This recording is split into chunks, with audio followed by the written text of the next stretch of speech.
GHMC విస్తరణపై రాజుకున్న రాజకీయ వివాదం greater పరిధిని విస్తరిస్తూ నిన్న తెలంగాణ కేబినెట్ ఒక నిర్ణయాన్ని ప్రకటించింది. ఏ ప్రాతిపదికన విస్తరిస్తున్నారు అని ఇప్పుడు కేటీఆర్ ప్రశ్నల వర్షం కురిపిస్తున్నారు. మున్సిపాలిటీలు తీర్మానం చేశాయా, అసెంబ్లీలో చర్చ పెట్టారా, లేక అఖిలపక్షంతో చర్చించారా అంటూ కేటీఆర్ ప్రశ్నలు సంధిస్తున్నారు. ఫ్యూచర్ సిటీ పేరుతో రియల్ ఎస్టేట్ వ్యాపారం చేస్తున్నారంటూ విమర్శించారు ఆయన. ప్రభుత్వ ప్రతిపాదన వెనక్కి తీసుకోవాలంటూ డిమాండ్ చేశారు. ప్రభుత్వ నిర్ణయాన్ని వ్యతిరేకిస్తున్నట్లుగా బీజేపీ కూడా ప్రకటించింది. ఓఆర్ఆర్ విస్తరణను వ్యతిరేకిస్తూ జీహెచ్ఎంసీ మీటింగ్ లో ఎంఐఎం నిరసన వ్యక్తం చేసింది.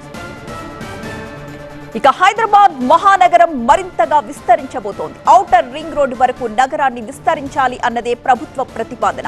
దీనికి నిన్నటి కేబినెట్ భేటీలో ఆమోదం లభించింది. ఈ అంశం ఇప్పుడు రాజకీయ వివాదానికి వేదికగా మారింది. నిర్ణయం జరగడానికి ముందు ప్రభుత్వం ఏదైనా కసరత్తు చేసిందా, అఖిలపక్షంతో సంప్రదింపులు చేసిందా అంటూ గులాబీ పార్టీ ప్రశ్నల వర్షం కురిపిస్తోంది. ప్రభుత్వ నిర్ణయాన్ని ఒప్పుకునేదే లేదు అంటున్నాయి బీజేపీ, ఎంఐఎం. కేబినెట్ లో నిర్ణయం జరిగిందని తెలియగానే జీహెచ్ఎంసీ మీటింగ్ లో గొడవకు దిగారు ఎంఐఎం సభ్యులు. ఏ ఒక్క మున్సిపాలిటీ నుంచి కూడా కనీసం తీర్మానం కూడా తీసుకోలేదు. పోనీ మున్సిపాలిటీలు కొలువు తీరి లేవు కాబట్టి పోనీ ప్రజలతో అభిప్రాయం సేకరించినరా ప్రత్యక్షంగా అంటే ప్రజల అభిప్రాయం తీసుకోలేదు. పోనీ అఖిలపక్షం పెట్టి ఆల్ పార్టీ అభిప్రాయం తీసుకున్నారా, అది చేయలేదు. పోనీ శాసనసభ పెట్టి శాసనసభ్యుల అభిప్రాయం తీసుకున్నారా, అది చేయలేదు. మరి ఎవరి ప్రయోజనాల కోసం, ఎవరి ఎజెండా కోసం, ఎవరి శాశ్వత దీర్ఘకాలిక మరి ఆలోచనల కోసం ఈ ప్రభుత్వం పనిచేస్తున్నదో మాకైతే తెలియదు. ఏ కారణం చేత ఈ ప్రతిపాదన ఇచ్చారు కూడా తెలియదు. బహుశా నేను అనుకోవడం అయితే కేవలం కొంతమంది రియల్ ఎస్టేట్ వ్యాపారులు, దళారులు, వారి ప్రయోజనాల కోసం మాత్రమే ఈ ప్రభుత్వం పనిచేస్తున్నదనేది స్పష్టంగా కనబడతా ఉంది. వెంటనే ఈ ప్రతిపాదన వెనక్కి తీసుకోవాలి, లేకపోతే ఖచ్చితంగా ఒక పెద్ద పోరాటానికి శ్రీకారం చుడతామని చెప్పి కూడా ఈ ప్రభుత్వాన్ని చేస్తారు. అసలు జీహెచ్ఎంసీ విస్తరణపై ప్రభుత్వం ఉద్దేశం ఏంటి? రాజకీయ వివాదాలు ఎలాంటి టర్న్ తీసుకోబోతున్నాయి? మా special correspondent Prabhakar full details అందించడానికి లైవ్ లో సిద్ధంగా ఉన్నారు. ప్రభాకర్, దేశంలోనే ప్రధాన నగరాల్లో పెద్దదైన హైదరాబాద్ ఇప్పుడు మరింత పెద్దగా మారబోతుంది, మరింతగా విస్తరించబోతుంది. దాదాపు 2735 స్క్వేర్ కిలోమీటర్స్ మేర హైదరాబాద్ నగర విస్తీర్ణం పెరగబోతుంది నిన్నటి క్యాబినెట్ డెసిషన్తో. ఈ క్యాబినెట్ డెసిషన్ పైన భిన్నాభిప్రాయాలు వ్యక్తమవుతున్నప్పటికీ కూడా ప్రభుత్వం దీనిపైన చాలా ఫోకస్డ్గా అయితే నిన్న క్యాబినెట్ డెసిషన్ తీసుకున్న తర్వాత దానికి సంబంధించిన ప్రాసెస్ని అయితే మొదలుపెట్టింది. దానికి సంబంధించిన ఎంఏయుడి ప్రాసెస్ అంతా కూడా ప్రభుత్వం చేపడుతుంది. సో దాంట్లో భాగంగానే ఇప్పుడు హైదరాబాద్ నగర విస్తీర్ణం అట్లాగే 27 మున్సిపాలిటీలను హైదరాబాద్ జీహెచ్ఎంసీలో కలపడం, జీహెచ్ఎంసీని విస్తరించడం. సో ఇప్పుడు ఇది అటు పొలిటికల్గా కూడా కొంత హీట్ను పెంచుతుంది. అటు బీఆర్ఎస్తో పాటుగా దీనిపైన బీజేపీ, ఎంఐఎం కూడా రెస్పాండ్ అయ్యాయి. బీఆర్ఎస్ ఎమ్మెల్యేలు మాట్లాడుతున్నారు, బీఆర్ఎస్ వర్కింగ్ ప్రెసిడెంట్ కేటీఆర్ కూడా దీనిపైన మాట్లాడారు. హైదరాబాద్ నగర విస్తరణ, జీహెచ్ఎంసీలో 27 మున్సిపాలిటీలను విలీనం చేయడం వెనుక రాజకీయ సంబంధించిన అంశాలు ఉన్నాయి. సో దీన్ని రాజకీయంగానే చూస్తుంది ప్రభుత్వం అంటూ కూడా బీఆర్ఎస్ వర్కింగ్ ప్రెసిడెంట్ కేటీఆర్ విమర్శిస్తున్నారు. సో దాంట్లో భాగంగానే హైదరాబాద్ విస్తరణకు సంబంధించి, జీహెచ్ఎంసీలో విలీనంకు సంబంధించి అఖిలపక్షాన్ని ఏర్పాటు చేయాలి, ఎమ్మెల్యేలతో సంప్రదించాలి, మున్సిపాలిటీలతో సంప్రదించాలి అంటూ కుత్బుల్లాపూర్ ఎమ్మెల్యే వివేకానంద గౌడ్ కూడా డిమాండ్ చేస్తున్న పరిస్థితి. హైదరాబాద్ మొత్తాన్ని, తెలంగాణ మొత్తాన్ని కూడా హైదరాబాద్లో కలిపేలా ఉన్నారు అంటూ కూడా ఎద్దేవా చేశారు. సో ఇది చాలా హాట్ టాపిక్గా మారింది. అటు బీజేపీ కూడా దీనిపైన వ్యతిరేకిస్తుంది. నిన్న కౌన్సిల్లో ఎంఐఎం కూడా జీహెచ్ఎంసీ విలీనాన్ని వ్యతిరేకిస్తుంది. అటు బీఆర్ఎస్ ప్రధానంగా డిమాండ్ చేస్తుంది, ప్రధానంగా ఆరోపిస్తుంది, వెంటనే ట్యాక్సులు పెంచుతారు, జీహెచ్ఎంసీలో విలీనం చేయగానే ట్యాక్సులు పెంచుతారు అంటూ కూడా బీఆర్ఎస్ విమర్శిస్తుంది. కాకపోతే ప్రభుత్వం దీనిపైన నిర్ణయం తీసుకున్న తర్వాత కొన్ని ప్లాన్స్ అయితే ప్రభుత్వానికి ఉన్నట్టుగా తెలుస్తుంది. ఒకవేళ జీహెచ్ఎంసీని ఇంతే స్థాయిలో ఈ విలీనం అయిన తర్వాత ఇంతే విస్తీర్ణం స్థాయిలో కొనసాగించాలా, లేకపోతే 3 గ్రేటర్లను ఏర్పాటు చేయాలా హైదరాబాద్లో? లైక్ ఇప్పుడు కమిషనరేట్ లాగా Hyderabad city commissionerate, police commissionerate, అట్లాగే సైబరాబాద్, రాచకొండ లాగా జీహెచ్ఎంసీని కూడా 3 పార్ట్ లాగా చేస్తే ఎలా ఉంటుంది అనే ప్రపోజల్స్ కూడా ప్రభుత్వం దగ్గర ఉన్నట్టుగా తెలుస్తుంది. సో ఈ విలీనం తర్వాత మేబీ ఆ రకంగా కూడా ప్రభుత్వం ముందుకెళ్ళొచ్చు, దానిపైన కూడా ఎక్సర్సైజ్ జరుగుతున్నట్టుగా తెలుస్తుంది. ఇక రాజకీయ అవకాశాలకు సంబంధించి అయితే విలీనమైన మున్సిపాలిటీలకు సంబంధించి మేయర్లుగా, మున్సిపల్ చైర్మన్లుగా పోటీ చేద్దాం అనుకున్న వాళ్ళకైతే కొంత బ్యాడ్ న్యూస్ అనేది చెప్పాలి ఇది.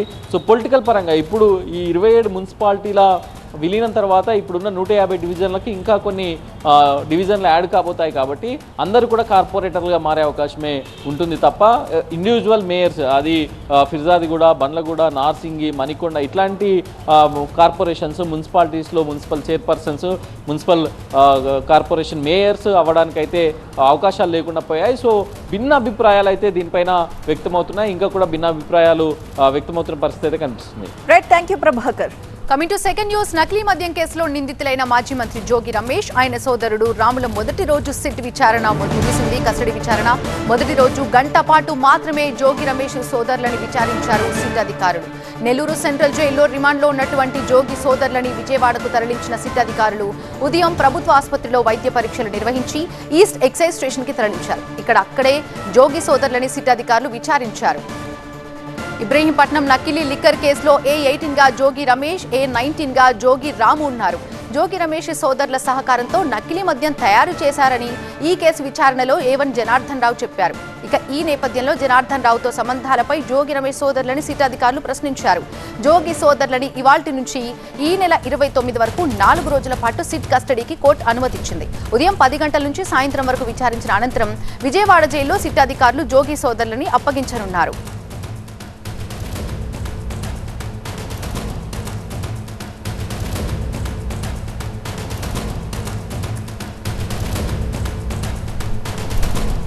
పూర్తి అప్డేట్స్ అందించడానికి మా ప్రతినిధి వసంత్ లైవ్ లో సిద్ధంగా ఉన్నారు. వసంత్, జోగి బ్రదర్స్ విచారణ ఏ విధంగా కొనసాగింది? అప్డేట్స్ ఏంటి?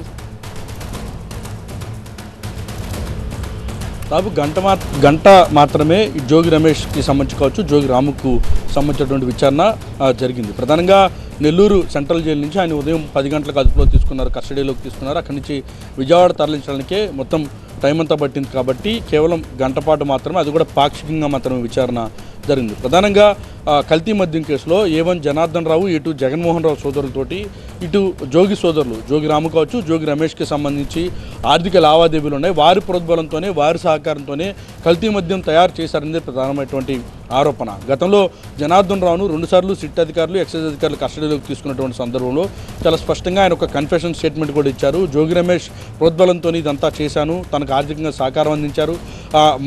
మొదటి నుంచి కూడా జోగి రమేష్ కుటుంబంతో సత్సంబంధాలు ఉన్నాయి. పైగా అటు సౌత్ ఆఫ్రికా వెళ్ళేటటువంటి క్రమంలో కూడా సరిగా దానికి 3 రోజుల ముందు కూడా జోగి రమేష్ని కలిశానంటూ కూడా ఇటు జనార్దన్ రావు స్టేట్మెంట్ ఇవ్వడంతో జనార్దన్ రావు స్టేట్మెంట్ ఆధారంగానే ప్రస్తుతం జోగి రమేష్ పైన కేసులు నమోదు చేశారు. ఆయన సోదరుడి పైన కేసు నమోదు చేసి వారి మధ్య ఉన్నటువంటి ఆర్థిక లావాదేవీల ఆధారంగా ప్రస్తుతం ఆయన పైన కేసు నమోదు చేసి ప్రస్తుతం రిమాండ్కి అయితే తరలించారు. ఈ నేపథ్యంలోనే అసలు కల్తీ మద్యం కేసులో ఎవరి పాత్ర ఏంటి, ఎవరెవరు ఇందులో ఇన్వాల్వ్ అయ్యారనే కోణంలో కూడా ఇప్పటికే సిట్ దర్యాప్తు చేస్తుంది. ప్రభుత్వం కూడా ఈ వ్యవహారం చాలా సీరియస్గా తీసుకుంది.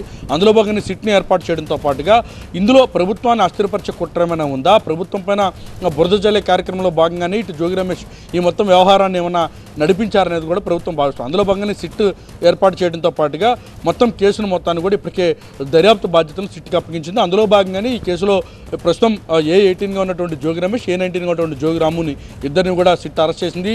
ఇటు నెల్లూరు సెంట్రల్ జైలుకి తరలించింది. కోర్టు ఇప్పటికే వీరిని 4 రోజుల పాటు, అంటే ఈరోజు, రేపు, ఎల్లుండితో పాటు 29వ తేదీ వరకు మొత్తం 4 రోజుల పాటు ఇటు వీరిని కస్టడీకి అనుమతించినటువంటి నేపథ్యంలో సిట్ కస్టడీలో జోగి రమేష్, జోగి రాము ఏం చెప్తారని ప్రస్తుతం ఆసక్తికరంగా ఉంది. ఇక్కడ ఆసక్తికరమైనటువంటి అంశం జనార్దన్ రావుకి సంబంధించి 2 సార్లు సిట్ కస్టడీకి ఉంది, 2 సార్లు కూడా కస్టడీకి సిట్ అనుమతి ఇచ్చినటువంటి నేపథ్యంలో అసలు ఈ కల్తీ మద్యం వ్యవహారంలో ఏం జరుగుతుందని ప్రస్తుతం ఆసక్తికరంగా మారింది. సో ఈ కేసులో ఇటు మొలకల చెరువుకి సంబంధించి కూడా మూలాలు ఉన్నటువంటి నేపథ్యంలో ఆ కేసులో కూడా మొలకల చెరువుకు సంబంధించిన నమోదైనటువంటి కేసులో కూడా జోగి రమేష్తో పాటుగా జోగి రాముని ఇద్దరు కూడా నిందితులుగా చేర్చేందుకు కూడా సిద్ధమవుతారు. ప్రస్తుతం ఏం జరిగిందనే దానిపైన ప్రత్యేకంగా సిట్ దుస్సారించడానికి తెలుస్తుంది. రేపు కూడా తిరిగి విచారణ అయితే ప్రారంభం కాబోతోంది. Thank you Vasant. పరికామణి చోరీ కేసు విచారణ క్లైమాక్స్ కు చేరింది. డిసెంబర్ 2 లోపు హైకోర్టుకి నివేదిక ఇవ్వడానికి ఓవైపు క్షేత్రస్థాయిలో పరిశీలన, మరోవైపు కీలకమైన వ్యక్తుల విచారణ స్పీడప్ అయింది. ఈ కేసుకు సంబంధించిన ఫైనల్ రిపోర్టు రెడీ చేయడానికి వరుసగా విచారణ జరుపుతున్నారు. టీటీడీ మాజీ ఈవో ధర్మారెడ్డిని ఇవాళ సిఐడి అధికారులు విచారించారు. ధర్మారెడ్డిని విజయవాడ సిఐడి కార్యాలయంలో సిఐడి ఏడీజీ రవిశంకర్ అయ్యన్నార్ ప్రశ్నించారు. దాదాపు 5 గంటల పాటు ధర్మారెడ్డి విచారణ సాగింది. నిన్న ఇదే కేసులో టీటీడీ మాజీ చైర్మన్ భూమన కరుణాకర్ రెడ్డిని విచారించారు. భూమనతో పాటు పలువురు అధికారుల్ని ప్రశ్నించిన తర్వాత ధర్మారెడ్డిని ఇవాళ విచారణకు పిలిపించారు. ధర్మారెడ్డి విచారణ ముగిసిన తర్వాత గత సివిఎస్ఓ నరసింహ కిషోర్ ని విచారిస్తున్నారు.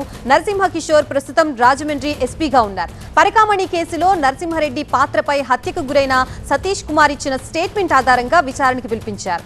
ఈ కేసులో ఇప్పటి వరకు 33 మందిని విచారించారు అధికారులు. ఈ నెల 30 వరకు విచారణ ప్రక్రియ సాగనుంది. పరికామణి వ్యవహారం బయటికి వచ్చినప్పటి నుంచి ఎవరెవరు ఇందులో పాత్రదారులుగా ఉన్నారు, ఎవరెవరు నిందితుల్ని రక్షించేందుకు ప్రయత్నించారనే అంశాలపై విచారణ అధికారులు ఆరా తీస్తున్నారు. ఇదే అంశానికి సంబంధించి మనకి పూర్తి అప్డేట్స్ ఇవ్వడానికి మా ప్రతినిధి రాజు లైవ్ లో సిద్ధంగా ఉన్నారు. రాజు, పరికామణి చోరీ కేసు విచారణ ఏ విధంగా జరుగుతోంది, పూర్తి డీటెయిల్స్ ఏంటి? పూర్తిగా పరికామణి కేసు విచారణ తుది దశకు చేరుకుంది. ఈ నెల 30 లోపే పూర్తి విచారణ అవుతుందని చెప్పేసి ఇప్పటి వరకు మనకున్నటువంటి సమాచారం. డిసెంబర్ 2వ తారీఖున హైకోర్టులో సిఐడి చీఫ్ ఎవరైతే రవిశంకర్ అయ్యన్నార్ నేతృత్వంలోనే విచారణ కొనసాగుతోందో పూర్తి స్థాయి నివేదిక కూడా రవిశంకర్ అయ్యన్నార్ హైకోర్టులో సమర్పించాల్సి ఉంది. కాబట్టి పూర్తిగా ఈ కేసు ఫైనల్ దశకే వచ్చినట్టుగా తెలుస్తుంది. విచారణ ఇన్వెస్టిగేషన్ అంతా కూడా పూర్తి స్థాయిలో లోతైన దర్యాప్తు ఇప్పటివరకు కొనసాగినట్టుగా మనకున్నటువంటి సమాచారం. గత నెల 27 నుంచి అంటే దాదాపుగా 30 రోజులుగా దర్యాప్తు కొనసాగుతోంది. పద్మావతి గెస్ట్ హౌస్ కేంద్రంగానే 20 మంది సిట్ అధికారులు, సిఐడి అధికారులు ఒక టీమ్గా ఏర్పడి పూర్తిగా విచారణ చేశారు. 35 మందిని ఇప్పటి వరకు కూడా విచారించారు. అయితే ఈరోజు నిన్న టీటీడీ పాలక మండలి మాజీ చైర్మన్గా ఉన్న బొమ్మన కరుణాకర్ రెడ్డి తిరుపతిలో విచారిస్తే ఈరోజు సిఐడి చీఫ్ రవిశంకర్ అయ్యన్నార్ విజయవాడలో ఎవరైతే అప్పుడు టీటీడీ మాజీ ఈవోగా ఉన్నాడో, ఎవరైతే ఈవోగా పనిచేసిన ధర్మారెడ్డిని విచారించాడు. కొద్దిసేపటి క్రితమే నరసింహ కిషోర్ను కూడా లోపలికి పిలిచారు. అతను కూడా ప్రస్తుతం అయితే సిఐడి విచారణ ఎదుర్కొంటున్నారు. దాదాపుగా 5 గంటల పాటు ధర్మారెడ్డిని విచారించారు. ఎవరైతే సతీష్ కుమార్ ఏవిఎస్ఓగా పరికామణి ఏవిఎస్ఓగా పనిచేసి అతను ఈ నెల 14న తిరుపతికి వస్తూ రాయలసీమ ఎక్స్ప్రెస్లో మృతి చెందాడో అతనుకు సంబంధించిన స్టేట్మెంట్ ఆధారంగానే ఈరోజు సివిఎస్ఓ నరసింహ కిషోర్ని విచారిస్తున్నట్టుగా తెలుస్తోంది. ఈ నెల 7న ఒకసారి విచారణకు హాజరైనటువంటి సతీష్ కుమార్ రెండోసారి విచారణకు హాజరవుతూనే మృతి చెందాడు. ఈ కేసు హత్య కేసుగా నమోదు చేసి ఒకవైపు దర్యాప్తు కొనసాగుతోంది. అయితే ఆ రోజు 7వ తారీఖున సతీష్ కుమార్ ఏవిఎస్ఓగా పనిచేసిన సమయంలో కేసు ఫిర్యాదు చేశాడు. కాబట్టి 1 టౌన్ పోలీస్ స్టేషన్లో ఫిర్యాదు చేసినటువంటి కేసు ఎవరి ప్రోద్బలము, ఎవరి ఒత్తిడితో రాజీకి వచ్చింది, అసలు లోక్ అదాలత్లో ఏ రకంగా రాజీ అయ్యారు, ఎవరి పాత్ర ఉంది, ఎవరు ఒత్తిడి చేశారు, ఎవరైతే ఉన్నతాధికారిగా అప్పుడున్న నరసింహ కిషోర్ ఏం చెప్పాడు, టీటీడీకి సంబంధించినటువంటి పరికామణిలో చోరీ జరిగితే దాని భద్రతా వ్యవహారాలు చూడాల్సినటువంటి ఏవిఎస్ఓ ఏ రకంగా ఎవరి ఒత్తిడి మేరకు ఈ కేసు నుంచి వెనక్కి తగ్గాడు అన్నదే ప్రధానమైనటువంటి ప్రశ్న. ఈ నేపథ్యంలోనే నరసింహ కిషోర్ని అయితే అధికారులు విచారిస్తున్నట్టుగా తెలుస్తుంది. అయితే మరోవైపు మాజీ టీటీడీ చైర్మన్ 5 గంటల పాటు విచారించారు. నిన్న ఒక అరగంట పాటు విచారించారు. ఈరోజు చైర్మన్గా పనిచేసినటువంటి ధర్మారెడ్డి ఎవరైతే ఈవోగా పనిచేసి ధర్మారెడ్డి కూడా విచారించిన తర్వాత రేపు అప్పుడు ఏదైతే కేసు నమోదైంది 2023 ఏప్రిల్ 29 కాబట్టి అప్పుడు చైర్మన్గా ఉన్నటువంటి వైవి సుబ్బారెడ్డి కూడా రేపు విచారించే అవకాశం ఉన్నట్టుగా తెలుస్తుంది. మొత్తంగా 2 మాజీ చైర్మన్లను, ఒక మాజీ ఈవోను, అట్లాగే సివిఎస్ఓను విచారించడం ద్వారా ఖచ్చితంగా ఈ కేసులో ఉన్నత స్థాయిలో పనిచేసినటువంటి అధికారులు, పాలక మండలి చైర్మన్లుగా వివరించిన వారిని విచారించడం ద్వారా పూర్తిగా తుది దశకు విచారణ చేరుకుంది. పూర్తిగా నివేదిక తయారైందన్న విషయం మాత్రం స్పష్టమవుతుంది. ఖచ్చితంగా ఈ కేసులో ఎవరు నిందితులు, ఎవరి ప్రోద్బలంతో ఎవరి ఆస్తులు కూడగట్టుకునేందుకు ఈ కేసు రాజీ అయ్యారు అన్న దానిపై మాత్రము పూర్తి స్థాయిలో నివేదికను సమర్పించేందుకు సిట్ సిద్ధమైనట్టుగా తెలుస్తుంది. మరి డిసెంబర్ 2వ తారీఖు నివేదికలో ఏముండబోతుందో మాత్రం అందరికీ ఆసక్తి కలిగించే అంశంగా మాత్రం మారిపోయిన పరిస్థితి కనిపిస్తుంది. Right, thank you Raju. White ఫైవ్లో నెక్స్ట్ స్టోరీ చూద్దాం. ఏలూరు జిల్లా కొల్లేరు సరిహద్దు గ్రామాల్లో టెన్షన్ వాతావరణం నెలకొంది. కొల్లేరులోని డీఫామ్ భూముల్లో వ్యవసాయానికి అనుమతినివ్వాలంటూ ఆందోళనకు దిగారు భీమడోలు, నిడమర్రు ప్రజలు. సాయన్నపాలెం వద్ద కొల్లేరు భూముల్లోకి ప్రవేశించేందుకు ప్రయత్నించగా రైతుల్ని అటవీ శాఖ అధికారులు అడ్డుకోవడంతో ఉద్రిక్తత నెలకొంది. అక్కడ ఒకానొక దశలో ఆందోళనకారులు అటవీ అధికారులు సిబ్బందిని నెట్టుకుంటూ ముందుకెళ్లే ప్రయత్నం చేశారు. 3 దశాబ్దాల క్రితమే తమకు ప్రభుత్వం కొల్లేరు భూముల్లో డీఫామ్ పట్టాలు ఇచ్చిందని, అందులో ఏళ్లుగా వ్యవసాయం చేసుకుంటూ జీవిస్తున్నామని అంటున్నారు స్థానికులు. ఇప్పుడు ఆ భూముల్లోకి వెళ్లకుండా అడ్డుకుంటే తామెలా బతుకుతామని ఆవేదన వ్యక్తం చేస్తున్నారు. ఇటు అధికారులు ఏమాత్రం భూముల్లోకి వెళ్లనిచ్చేదే లేదంటున్నారు. సుప్రీంకోర్టు ఉత్తర్వులు, ప్రభుత్వ ఆదేశానుసారం ఆంక్షలు విధించామన్నారు. లైన్ క్రాస్ చేస్తే చర్యలు తప్పవంటూ హెచ్చరించారు. దీంతో ఎప్పుడేం జరుగుతుందో అన్న ఆందోళన నెలకొంది.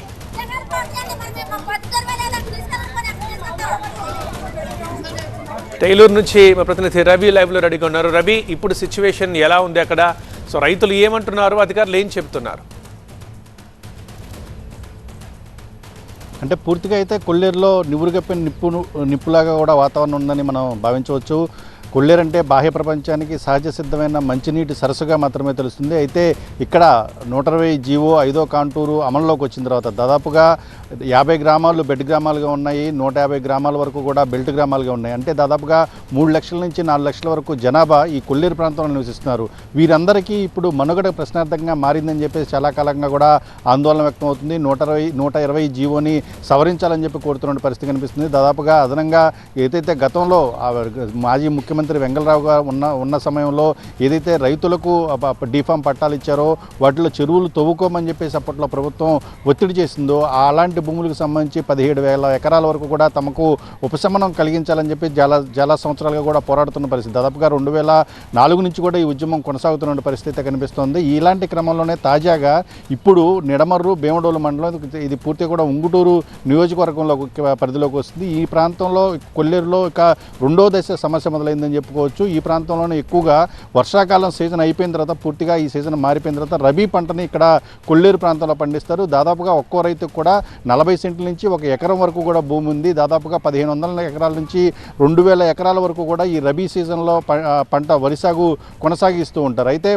వర్షాకాలం పూర్తయ్యి మే జూన్ మళ్ళీ వచ్చేటప్పటికి కూడా రైతులందరూ కూడా పూర్తిగా కొల్లేరు నుంచి వెళ్ళిపోయి తమ సహజసిద్ధమైన వేట కావచ్చు లేదా ఇతర పనులు చేసుకుంటూ జీవిస్తున్న పరిస్థితి. అయితే ఇప్పుడు కొల్లేరులో ఈ ఏదైతే నిడమర్రు ఉంగుటూరు మండలాలకు సంబంధించిన గ్రామాల్లో ఉన్నాయో ఈ గ్రామాలకు సంబంధించి కూడా ఎవరు కూడా ఈ ఏడాది రబీలో ఎవరు కూడా వ్యవసాయం చేయొద్దు, వరి సాగు చేయడానికి వీల్లేదని అటవీ శాఖ అధికారులు పూర్తిగా ఆంక్షలు విధించారు. ఎవరిని కూడా గతంలో మాదిరిగా భూముల్లోకి అడుగు పెట్టనట్లేదు. దీంతోనే గత కొంతకాలంగా కూడా కొల్లేరు ప్రాంతానికి సంబంధించి చాలామంది కూడా వెళ్ళారు, కలెక్టర్ని కలిశారు, అధికారులు కలిశారు. అయితే అక్కడి నుంచి ఇప్పటివరకు కూడా ఏమాత్రం కూడా ఉపశమనం కలిగించకపోవడం, మరోవైపు పంట ఇప్పుడు కనుక లేట్ అయిపోతే వారు మళ్ళీ ఈ ఏడాది దాదాపుగా కూడా అందరూ కూడా నష్టపోయే పరిస్థితి ఉంటుంది. ఒక్కొక్క ఎకరానికి దాదాపుగా 40 బస్తాల వరకు కూడా ధాన్యం పండించి వారు వాటిపైన జీవనోపాధి పొందేటువంటి అవకాశం ఉంది. అయితే ఈ సీజన్లో తాము నష్టపోతామని చెప్పి చిన్న సన్నకారు రైతులు మొత్తం కూడా ఆందోళన వ్యక్తం చేస్తూ నిన్న మొత్తం అంతా కూడా మొత్తం భూముల్లోకి వెళ్ళేటువంటి ప్రయత్నం చేశారు. అయితే అటవీ శాఖ అధికారులు అడ్డుకోవడంతో దాదాపుగా ఉద్రిక్త వాతావరణం తోపులాట కూడా జరిగినటువంటి పరిస్థితి. ఈ క్రమంలోనే రంగంలోకి ఫారెస్ట్ అధికారులు దిగారు. ఈ సమస్యను పూర్తిగా పరిష్కరించాలని కోరుతూ వామపక్ష పార్టీలు కూడా రంగంలో దిగాయి. ఈరోజు రౌండ్ టేబుల్ సమావేశం కూడా నిర్వహించినటువంటి పరిస్థితి. భవిష్యత్తులో కూడా తమను కనుక ఈ అనుమతించకపోతే, తమ భూముల్లోకి అనుమతించకపోతే ఉద్యమం పూర్తి స్థాయిలో కూడా ఉధృతం చేస్తామని చెప్పేసి కొల్లేరు ప్రజలు హెచ్చరిస్తున్న పరిస్థితి ఉంది. రైట్ రవి. ఢిల్లీలో వాయు కాలుష్యం తీవ్ర స్థాయికి చేరింది. ఈ నేపథ్యంలో ఢిల్లీ సర్కార్ ప్రభుత్వ ఉద్యోగులు ఇంటి దగ్గర నుండే పనిచేయాలని ఆదేశాలు జారీ చేసింది. కాలుష్య నియంత్రణకి కాకుండా ఆరోగ్య రక్షణకు కూడా అవసరమని వెల్లడించింది.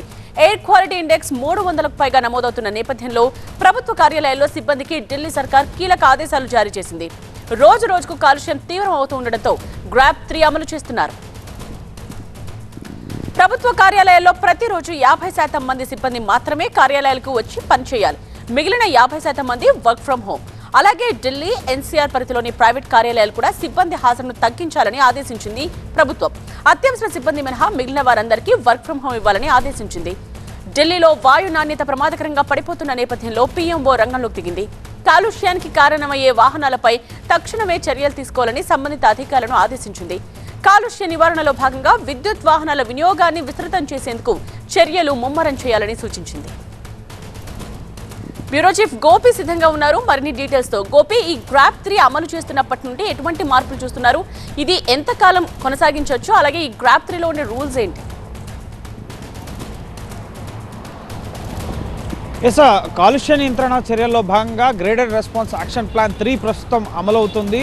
0 నుంచి 50 పాయింట్ల వరకు ఎయిర్ క్వాలిటీ ఇండెక్స్ పై వాయు నాణ్యత ఉంటే అది మంచి గాలి నాణ్యత. కానీ ప్రస్తుతం 400కు పైగా అంటే సివియర్ హజార్డియస్ కేటగిరీస్లో ప్రస్తుతం వాయు నాణ్యత కొనసాగుతోంది. సో కేటగిరీస్ వైజ్గా ఈ graded response action plan 1, 2 and 3 అమలవుతుంటాయి. ప్రస్తుతం 300కు పైగా ఎయిర్ క్వాలిటీ ఇండెక్స్ పైన వాయు నాణ్యత నమోదవుతుండడంతో గ్రాప్ 3 చర్యలు అమలవుతున్నాయి. ఇందులో భాగంగా ప్రభుత్వం పర్యావరణ పరిరక్షణ చట్టం 1986 సెక్షన్ 5 కింద ఇటు 50% వర్క్ ఫ్రమ్ హోమ్కి ఆదేశించడం జరిగింది. ప్రభుత్వ ప్రైవేటు ఉద్యోగులు 50% వరకు మాత్రమే ఉద్యోగులు సిబ్బంది ఇటు కార్యాలయాలకు వస్తారు. మిగతా 50% మంది కూడా ఇళ్ల నుంచే తమ పనులను ముఖ్యంగా అత్యవసర సేవలు మినహాయించి ముఖ్యంగా ఆసుపత్రులు, ఫైర్ సర్వీసెస్, అలాగే మున్సిపల్ పారిశుద్ధ్య కార్మికులు ఇటువంటి వాళ్ళు 100% స్ట్రెంత్తో పనిచేయాల్సి ఉంటుంది. మిగతా అత్యవసరం కాని సేవలు ఏవైతే ఉంటాయో సో వారికి సంబంధించిన ఉద్యోగులంతా కూడా ఇళ్ల నుంచే పనిచేయాల్సి ఉంటుంది. దీనివల్ల ప్రధానంగా వాహనాలని రోడ్లపైకి నియంత్రించవచ్చు అని చెప్పి ప్రభుత్వం భావిస్తుంది. ఎందుకంటే కార్యాలయాలకి బయటకు వచ్చే వారి సంఖ్య తగ్గుతుంది కాబట్టి సో వాహన కాలుష్యాన్ని కొంత నియంత్రించవచ్చు అని చెప్పి